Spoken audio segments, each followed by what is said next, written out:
Is there a narcissist in your family portrait? Narcissists have a way of ruining every holiday. This year, when you're celebrating yours, don't give them the pleasure. You definitely can't control them, but you can control your own response to them. So be prepared for how they're going to treat you, lower your expectations, and make sure that you stay focused only on what you can control. Remember, a narcissist is a narcissist. They're not going to be different on Christmas. Use the gray rock method and stay strong. You got this. You are loved, you're important, and you matter. Don't forget. What do you do if you're stuck with a narcissist on a holiday? Take a look. You have to remember who you're dealing with here. A narcissist doesn't act like anything other than a narcissist. If you expect them to act like anything else, you're just going to be setting yourself up for disappointment. Try not to take anything personally. And if the narcissist says or does things that upset you around the holidays, try this one word. Interesting. Gray rock. Don't give them a single minute of your anxiety or stress if you can avoid it. At least don't let them see it. If you must deal with a narcissist on this holiday, remember the gray rock. Remember to say, interesting, instead of, what do you mean, la la la la la?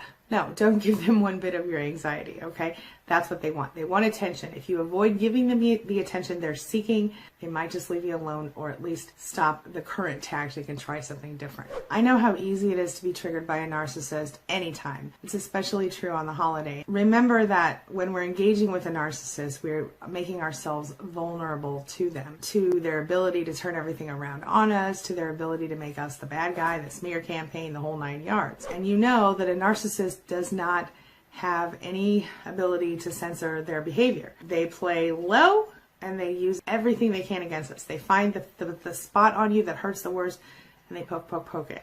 So this year, don't give them that pleasure. Remember, if the narcissist thinks they're not getting what they want, they're not getting the attention they need, what is their other option? Well, they can walk away. Maybe that'd be nice, right?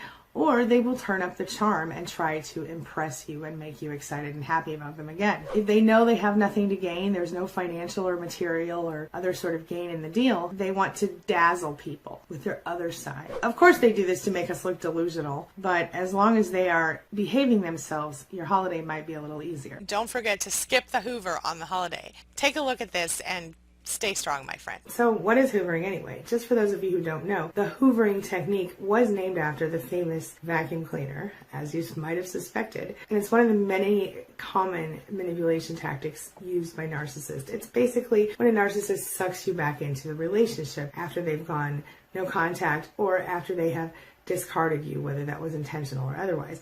And often after you have chosen to go no contact. They suck you back into the relationship or some version of it. It often begins innocently enough, sort of subtly, but it always happens with just one target, and that is to regain control of you in the relationship. Whether it's because they want you to be their backup supply, or it's because they want you to remain as their permanent primary supply. Hoovering usually begins after the devalue and the discard phases, when the silent treatment stops giving the narcissist pleasure, and when they're ready for more of that supply that you've been so good at giving them for all these months or years. Or it'll start when the narcissist knows that you're left or you're leaving and they fear that you won't return because they like your supply. The thing is, it's especially prominent on the holidays because people are lonely. Not just narcissists reach out to old exes on the holidays, my friend. The idea is that the narcissist needs to reestablish contact with you in order to re-engage you for the narcissistic supply that you've been so good at providing all this time. This is a dangerous tactic, my friend, because once the narcissist gets their foot in the door, you often find yourself being love-bombed and hearing promises of brighter days ahead. Everything's going to be awesome. But just like poor Charlie Brown, you're bound to fall again. So how are you going to deal with a narcissist hoovering today? If you're still stuck in that relationship, might as well just let it happen, but keep some safeguards in place. So first of all, don't take the bait, because if you do, you might end up allowing the narcissist to cross your boundaries, and you'll end up settling for less than you really deserve in the long run. Plus, you don't want to allow yourself to start doing the things that you wouldn't normally do in order to please the narcissist again, and you don't want to stop taking care of yourself in favor of the narcissist's needs. Most importantly, you don't want to give up your own independence. But in general, if we're talking about regular hoovering where they're trying to suck you back in on a holiday, let's go with this, all right? The first thing you need to do is make sure that your boundaries are firmly in place. Don't let them be changed or broken during the holidays. It is too easy to give in right now, right? Because we're all feeling kind of lonely. Don't do it. Number two, if you've put safeguards in place or consequences in place due to the narcissist's bad decisions, keep those in place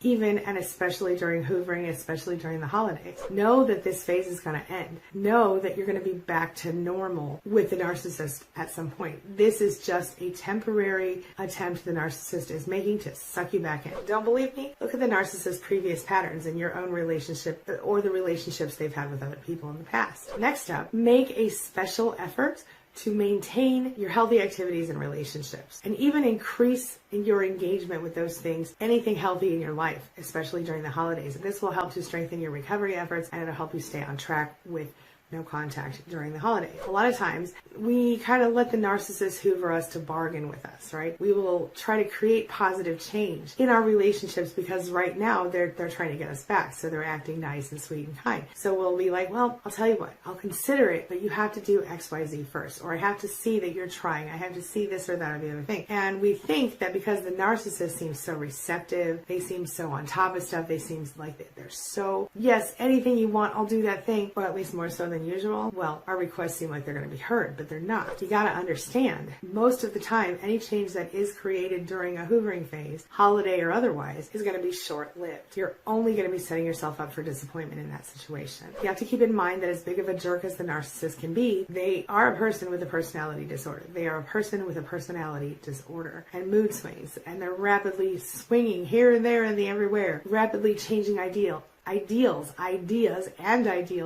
all part of that thing. So you don't want to allow their personality disorder to fool you. You have to remember what they really are. Even if part of them really wants to create those changes and they really seem honest, it will not continue to stay safe for you. It will eventually roll right back to where you were when you didn't want to be with them in the first place. Next up, remember that knowledge is power. Educate yourself on NPD. You're doing that right now.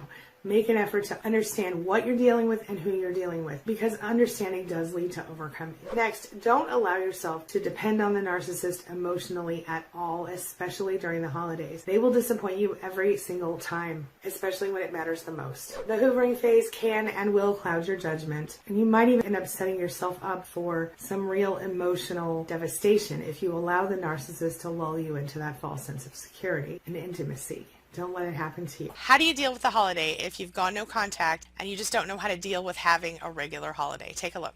Taking hold of the current moment can really help you create some of the most memorable, cherished, and exciting times you'll ever have. If you find yourself unfocused or feeling stressed out, ask yourself, what am I thinking about now? When you're aware of whatever it is that's going on in your head, you're going to keep yourself from focusing on something that happened last week or something you're worried about that could happen next week. Stay in the present with your thoughts. Next up, just remember that it's Christmas. If you're trying to focus on anything at all, focus on that today. Whatever is here in front of you deserves your full attention. And my friend, if it doesn't, change what you're doing.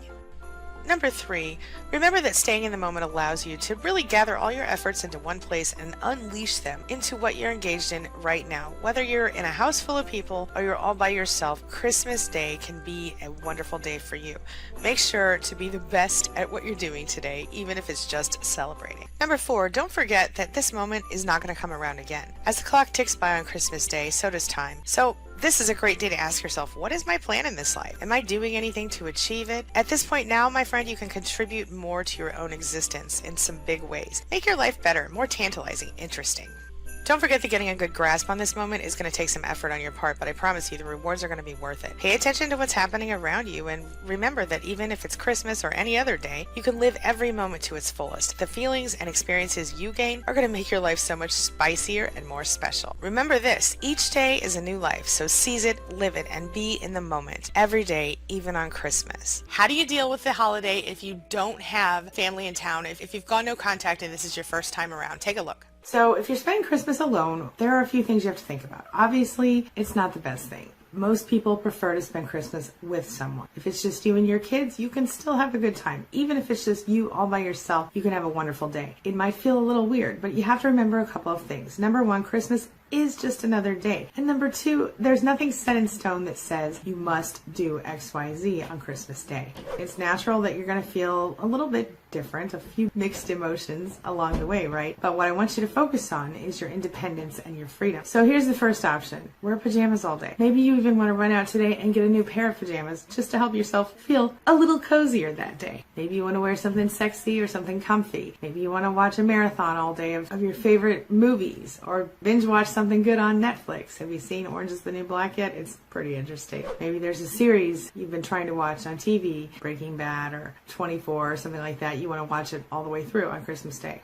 Of course, if movies aren't your thing, you can always read a book or listen to one from audible.com. Make yourself some good cookies. Just enjoy spending the day relaxing and taking care of yourself, or just vegging out. Speaking of taking care of yourself, maybe you want to paint your nails, or you want to give yourself a good pedicure, or wouldn't today be a perfect day to have a good facial? Get yourself some chocolate, or have a nice glass of wine. Do something different. Do something unexpected. Do something that feels good to you. Another great way to spend Christmas alone is to focus on your creative genius. So maybe you want to write a story or a book, or maybe you want to learn how to knit, or you have already learned how to knit and you want to knit like 27 scarves. Today's a perfect day for it. Maybe you want to paint something beautiful. Do something creative and make it all about you. Maybe you want to cook something good, or you want to try a new cookie recipe, or make snowflakes out of paper or tissues. Try making a green smoothie for the first time. I don't really like smoothies. I prefer juice myself, but a green juice maybe. Whatever you do, just try something different. Be creative. Let your genius out. You want to start a YouTube channel today, huh?